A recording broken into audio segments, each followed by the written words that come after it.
한 주간 평안하셨습니까? 오늘 함께 이 말씀을 나누면서 여러분들에게 정말 주님의 은혜와 평화가 충만하여지기를 간절히 소망합니다. 제가 계속 말씀드리고 있어요. 우리 평화롭게 살자. 그래서 평화를 선택하자. 평안함을 좀 누리며 살았으면 좋겠다. 여러분, 근데 계속 말씀드렸다시피 평화는 외부의 상황과 관련되어 있지 않습니다. 목사님, 어떻게 외부의 상황과 이 평안함이 전혀 관련이 없나요? 라고 질문하실 수 있을 텐데, 우리가 외부에서 느끼게 되는 외부의 상황이나 어떤 일들로 겪게 되는, 그래서 우리가 생각하는 그런 평화, 그 평화는 진짜 평화가 아니라는 거예요. 그건 쉽게 깨집니다. 좋은 일이 벌어지면 나도 기쁜데, 좋지 않은 일이 벌어지면 어때요? 감정이 상하죠. 평화롭다고 느끼지 못하잖아요. 쉽게 깨지는 것들이기 때문에 사실 진짜 평화가 아니죠. 그런데 예수님이 주시는 평안이 있습니다. 그 예수님이 주시는 평안함은 완전한 평화이죠. 이 세상 기준과는 좀 달라요. 우리가 생각하는 것과는 전혀 다른 평안입니다. 그리고 이 평안함, 이 평화는 우리 내면에서 발견할 수 있습니다. 왜 우리 내면에서 발견할 수 있느냐 하면 우리가 예수님께 그 평화를 받았기 때문이죠. 이미 우리에게 주어져 있습니다. 그래서 우리 내면에서 발견할 수 있어요. 왜 누가 그랬어요. 예수님한테 물어봅니다. 예수님, 하나님 나라가 어디 있습니까? 도대체 하나님 나라가 언제 오는 겁니까? 라고 물으니 우리 주님께서 뭐라고 하셨죠? 하나님 나라는 여기 있다 저기 있다 하는 게 아니라 이미 너희 마음 안에 임했다. 이미 하나님 나라는 시작되었다 라고 말씀하셨죠. 그래서 다 우리 안에 이미 하나님 나라, 그 평화가 주어졌습니다. 그래서 이 평화로움이란 전적으로 내 선택의 문제예요. 이미 내 안에 있는 평안을 선택할 것이냐, 아니면 계속해서 피해자 놀이를 할 것이냐, 이 선택의 문제입니다. 제가 피해자 놀이라고 조금 세게 말씀을 드렸어요. 그 이유가 뭐냐면 우리가 분명히 그 평안함을 선택할 수 있고, 그리고 성령님께, 우리 주님께 간절히 그 도움을 구할 수 있는데, 그래서 우리가 평화를 누릴 수 있는데도 불구하고 우리는 그렇지 않은 것을 선택하기 때문이에요. 나는 관심이 필요해. 나는 인정과 사람들의 사랑이 필요해. 나는 이게 부족해. 나는 이게 없어. 나 이게 있으면 좋을 것 같은데. 그 사람 때문에 내가 이렇게 됐어. 그 상황 때문에 내가 이 상황이 된 거야. 이런 등등. 우리는 너무 쉽게 스스로를 불안한 상태, 결핍의 상태로 만들어 버려요. 우리 스스로가. 하나님께로 우리 마음을 돌리기보다, 다시 평안함을 선택하기보다 결핍이나 그 부족함의 상태로 스스로를 몰아세웁니다. 오늘 우리가 읽은 이 기드온의 이야기가 사실은 그 모습을 아주 잘 보여주고 있어요. 기드온은 외부의 상황이나 조건들, 기드온의 삶의 주변에서 보게 되는 그 외형의 그 외부의 조건과 상황들에 초점을 맞춰서 자신을 봅니다. 외부의 상황 안에서 자신을 보기 때문에 스스로 모자르고 결핍되고 약하다. 나는 너무 약한 존재다라고 생각을 하죠. 오늘 본문에서 읽진 않았지만 6장 15절을 보면 이렇게 나와 있어요. 제가 좀 읽어드릴게요. 한번 6장 15절 한번 같이 볼까요? 6장 15절에 이렇게 나와 있습니다. 기드온이 주님께 아뢰었다. 감히 엽줍습니다만 내가 어떻게 이스라엘을 구할 수 있습니까? 보시는 바와 같이 나의 가문은 므낫세 지파 가운데서도 가장 약하고 또 나는 아버지의 집에서도 가장 어린 사람입니다. 그러니까 기드온이 봤을 때 자기는 너무 연약하고 부족하고 그런 사람이었던 거예요. 그래서 나는 가문 중에서도 내세울 만한 가문이 되지 않고 형제 중에서도 제일 어리고 약하다. 근데 내가 어떻게 이스라엘을 구원하느냐? 라고 하나님께 말씀드리니 하나님이 뭐라고 하시느냐? 너는 그런 사람 아니야. 6장 12절에 그렇게 나와 있죠. 너는 그런 사람 아니야. 너는 힘이 센 장사야. 너는 충분히 강하고 그리고 너는 충분히 그 일을 할 수 있어 라고 하시지만 기드온은 다시 스스로 불안하고 약하고 결핍된 상태로 스스로를 여기죠. 그래서 기드온이 계속 뭘 해요? 뭘 합니까? 하나님께 요청을 해요. 뭘 요청하냐면 내가 약하지 않나요? 그렇다면 내가 약하지 않다라는 증거를 보여주세요. 기적을 보여주세요.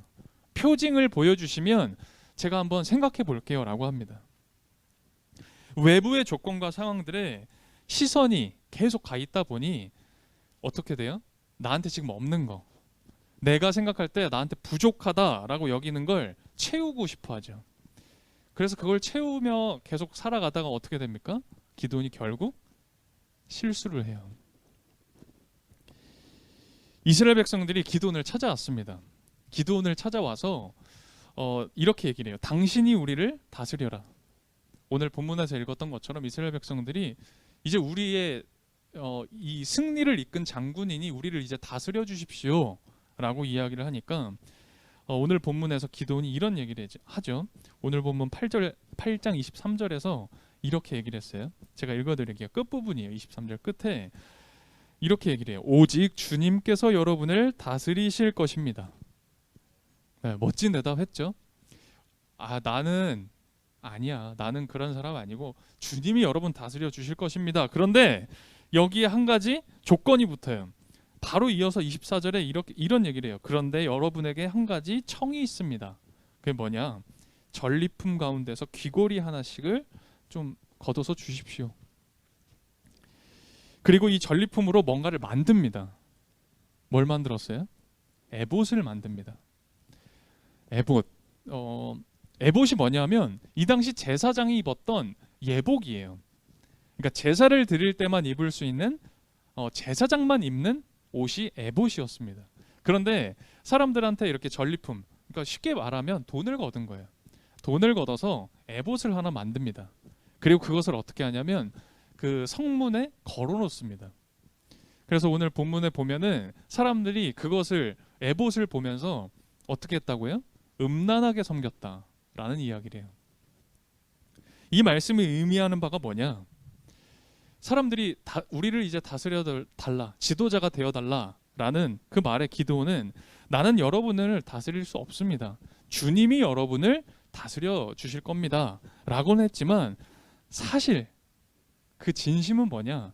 이스라엘에게 인정받고 싶었고 사람들이 자신을 섬겨주길 바랬던 거죠. 그러니까 그건 그냥 말이었어요. 그래서 오늘 그렇게 행했던 일들이 기드온의 집안의 올가미가 됐다. 마지막 우리가 읽었던 27절에 그렇게 기록되어져 있죠. 올가미가 됐대요. 기드온은 하나님이 함께 하신다는 걸 알았습니다. 하나님과 깊이 대화도 나눴었죠. 그리고 심지어 하나님이 하시는 일들을 너무나 많이 경험했어요. 그런데도 끊임없이 외부로만 향했던 시선, 내 내면이 아니라 주님이 아니라 외부로만 향했던 그 시선이 계속되었다라는 걸 알 수가 있죠.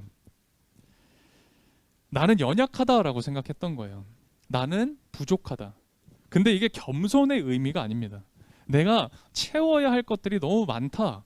그렇게 스스로 결핍되어 있다라고 계속 생각을 했고 그것이 사실은 본질이었어요. 문제의 본질. 우리도 보면요.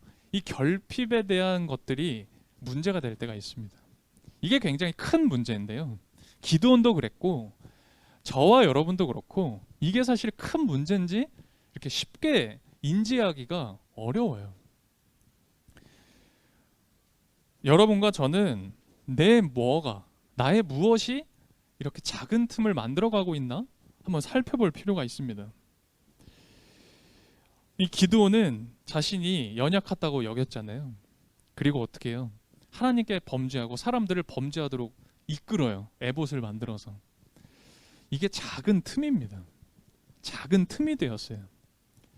이 작은 틈은 뭐냐면 스스로를 결핍된 존재로 여기고 내가 결핍되어 있다라고 만드는 거, 내가 부족하다라고 여기게 만드는 게 작은 틈입니다. 기드온을 보세요. 기드온은 우리가 잘 알다시피 300명의 군사만을 데리고 미디안의 적군을 다 물리친 엄청난 장군이었어요. 하나님과 함께 동행할 때 승리했습니다.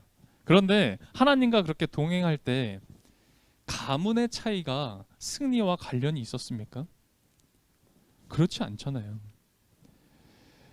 전쟁을 할 때, 기드온이 전쟁할 때 내가 형제 중에 제일 막내고 힘도 약하고 사실 지혜도 부족하고 나한테 많은 것들이 연약한 부분이 많다라고 해서 그것이 그 자체가 승리와 연관이 되어 있었습니까? 절대 그렇지 않죠. 하나님과 동행할 때 기도는 승리했습니다. 예. 외부의 상황이 전혀 내 조건이 승리와 전혀 관련되어 있지 않았어요. 외부의 상황들은 하나님과 동행할 때는 아무런 것도 아니었죠. 무가치한 거 아니었어요.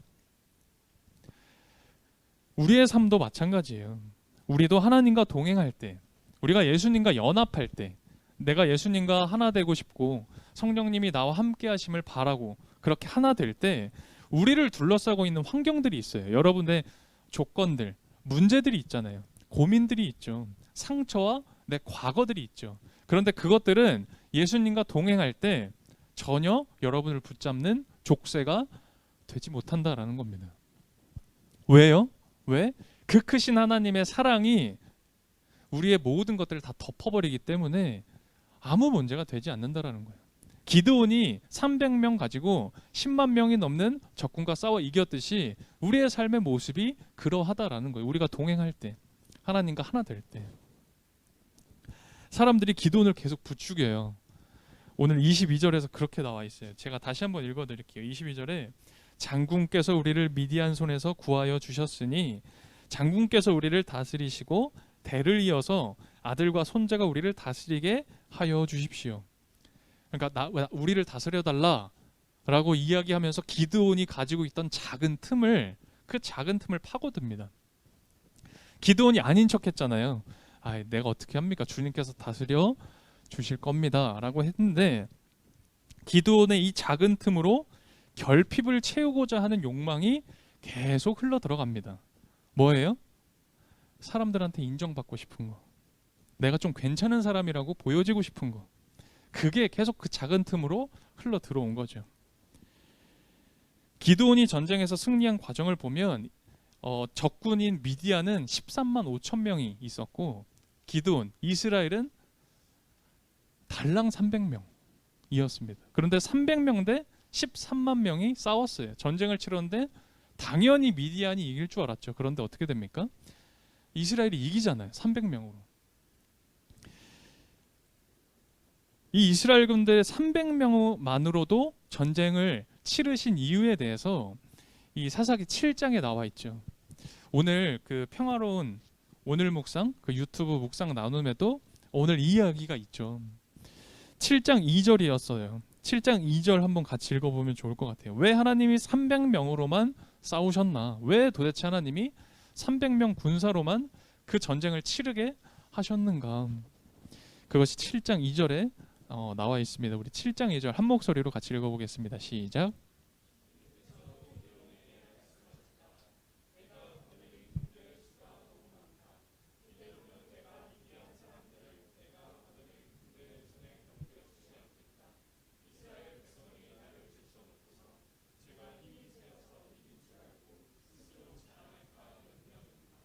아멘. 우리가 잘 아는 말씀이죠. 야, 너네가 약해서 혹은 너네가 강해서 이길 수 있는 게 아니야. 내가 하는 거야. 내가 너희들의 구원이야. 라는 걸 알려주시기 위해서 그 말이 안 되는 전쟁을 일으키시고 그 전쟁에서 깨닫게 해주신 거죠. 우리 그런 찬양이 있어요. 주 예수와 동행하니 그 어디나 하늘나라. 우리 교회 그 주제가 같아요. 제가 이 찬양 들으면 또 부르면 늘 주 예수와 동행하니 그 어디나 하늘나라라는 찬양이 있어요. 아마 여러분들도 너무 익숙한 찬양, 또 언제나 부르는 그런 찬송일 겁니다. 여러분 근데 정말 이 찬양의 가사처럼 그렇게 고백을 하세요. 그 어디나 하늘나라, 주 예수와 동행해서. 혹시 내 통장에 잔고가 좀 넉넉해지면 하늘나라 같이 여겨지지 않습니까? 내가 하는 일이 좀 잘 풀리면, 내가 하는 일에 성과가 좀 생기면, 또 내가 주장했던 그 일이 잘 관철되면, 야, 잘 되고 있구나, 하나님이 나에게 하늘나라 선사해 주셨구나라고 생각 들지 않으세요?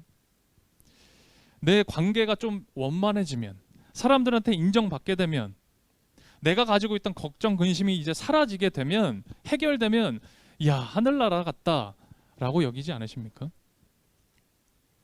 지난주 이제 피스위크 갔다 왔는데, 제가 이제 스토리에 올린 걸 누가 보시고, 제 아는 지인 목사님이 그 전화를 주중에 주셨어요. 그래서 서 목사 뭐 이러면서, 야, 너무 좋더라 뭐 이렇게 하시더라고요. 그래서 잘 다녀왔다, 너무 좋았다, 진짜 너무너무 즐겁게 또 편안한 시간 잘 보내면서 잘 갔다 왔다. 그러니까 그 목사님께서, 야, 부럽다 막 그러시는 거예요. 좋겠다, 주일날 그렇게 나가서 예배도 드리고 또 이렇게 같이 무언가를 할 수 있는 사람들이 모인다라는 게 부럽다는 거예요.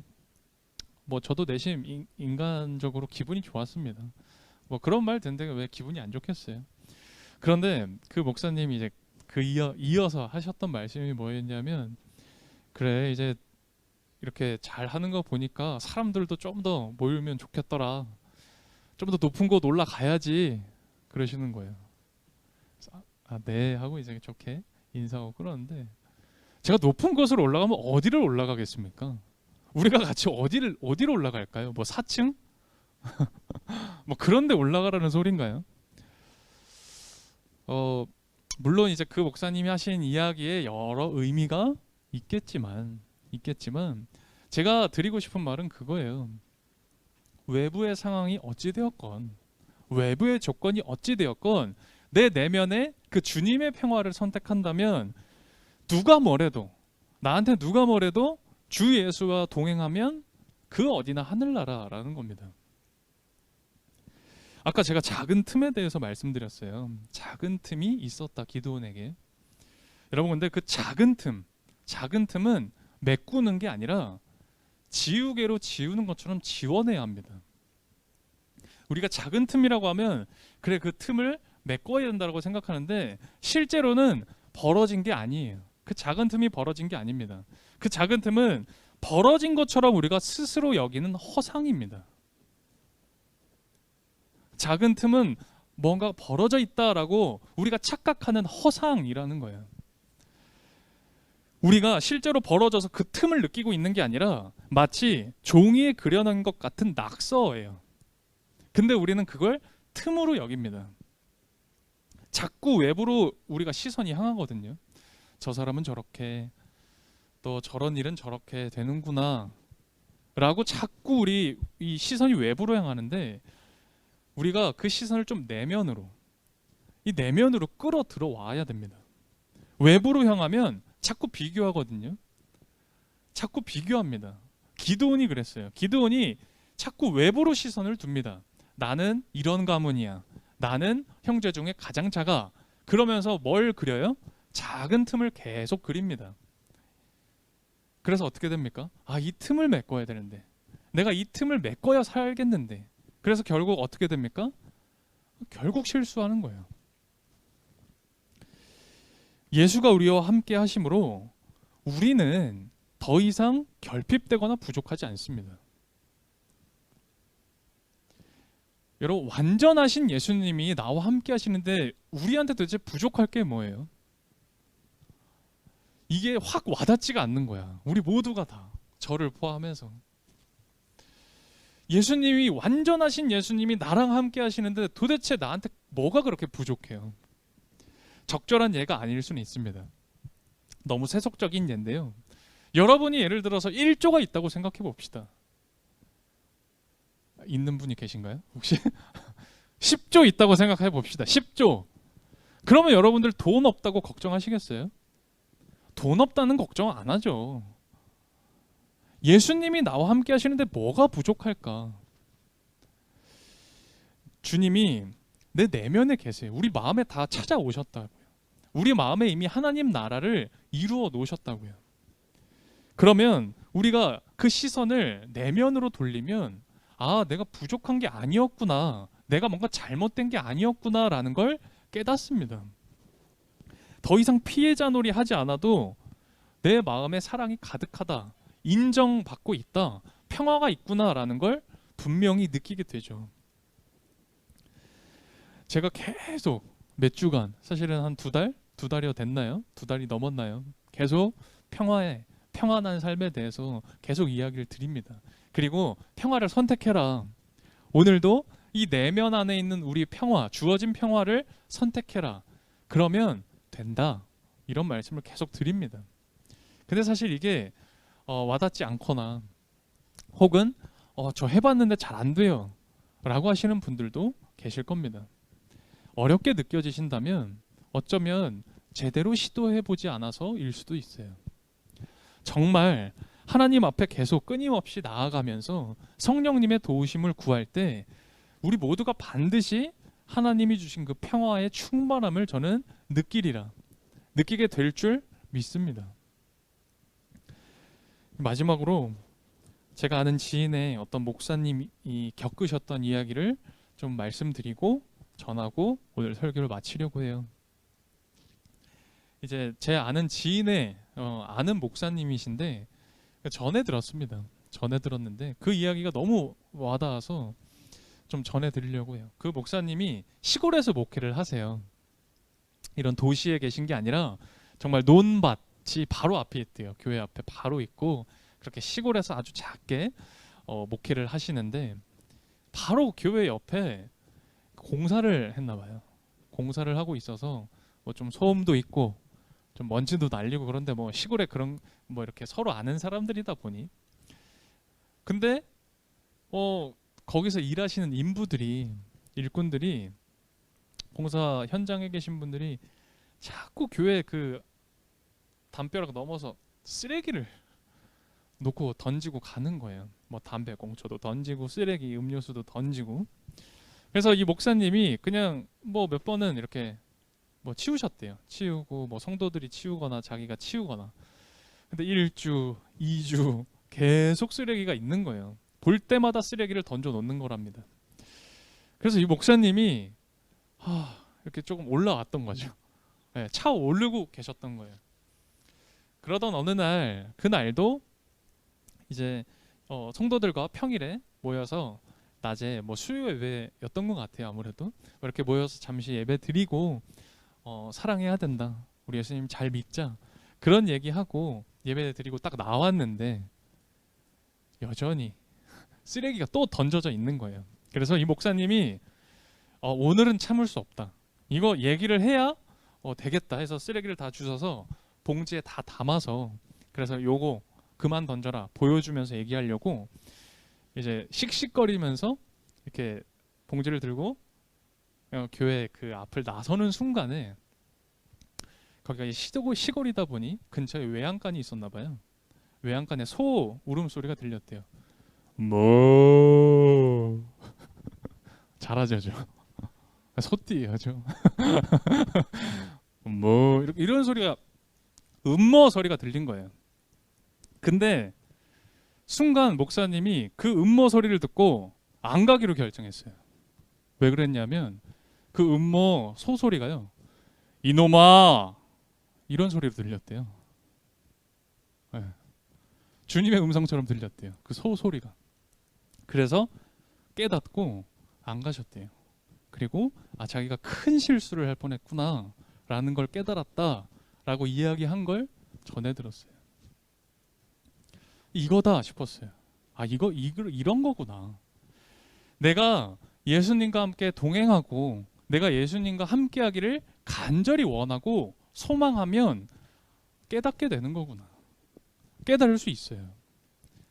우리가 어떤 선택을 해야 할지, 어떤 방향으로 가야 할지 하나님께서는 무슨 수를 써서도 우리를 알게 깨닫게 해주세요. 아마 그 목사님도 예수님과 함께 동행하길 바라셨던 분이겠죠. 내가 예수님 잘 믿어야 되는데 늘 그렇게 기도했던 분이셨겠죠. 그러니 이놈아 이런 소리를 들었던 거예요. 음모 소리에서 이놈아 라는 소리를 들었던 거죠. 어쩌면 우리들도 외부에서 이 들려오는 소리, 그리고 외부의 시선을 끊임없이 계속 두다 보니 존재하지도 않는 작은 틈을 스스로 그려내고, 그리고 그 틈 내가 한번 메꿔보자 라고 하면서 헛된 선택들, 헛된 노력들을 하면서 오늘 지금 이 시간까지 우리가 살아왔는지도 모르겠어요. 오늘 기도원의 이 말씀이 저와 여러분에게 그런 것들을 전하고 있진 않나? 우리들 그렇게 살아가고 있진 않나? 그런 생각을 해봅니다. 이 작은 틈이라는 허상이 있어요. 근데 그건 틈이 아니라 허상입니다. 저와 여러분에게 존재할 수 없는 그림일 뿐이에요. 저와 여러분들이 오늘 이 기도원 말씀을 읽으며 우리 마음 가운데 심령에 새기며 이 작은 틈을 지워버렸으면 좋겠습니다. 나에게 존재할 수 없음을 믿고 지워버렸으면 좋겠어요. 그리고 정말 이미 내 안에 주어진 그 주님의 평화, 그 완전한 주님의 그 사랑을 선택하고 그것을 누리며 나아가셨으면 좋겠습니다. 이번 한 주 정말 그 충만한 주님의 평화와 은혜가 우리들의 삶을 채워 나갔으면 좋겠어요. 정말 주님의 평화를 빕니다. 주님의 평화가 여러분들에게 있기를 간절히 소원합니다. 주님, 이 기도원의 이야기를 통해 하나님과 나 자신, 이 스스로를 보게 해주셔서 감사드립니다. 기도원 그때뿐만 아니라 오늘 이 시간 당신의 능숙한 손이 나를 붙들고 계심을 깨닫습니다. 말씀으로 내 발에 등이 되어 주시고 우리들의 길에 빛을 비추어 주십시오. 우리들의 이성과 내 노하우로는 다 알 수 없는 이 삶의 신비에 겸손함으로 나아갑니다. 우리들에게 주님의 사랑과 은혜를 허락해 주십시오.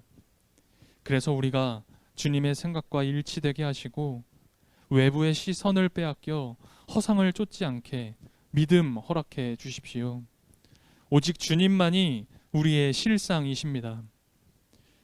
우리의 온 마음과 정성, 이 삶과 나의 존재를 담아 주님께 봉헌 드립니다. 이 봉헌의 고백을 통해 더욱 주님과 친밀하게 해주시고 또 이것이 쓰이는 모든 곳에 주님의 평화가 가득하도록 은총을 허락해 주십시오. 우리를 주님께 드립니다. 예수 그리스도의 이름으로 기도드립니다. 아멘.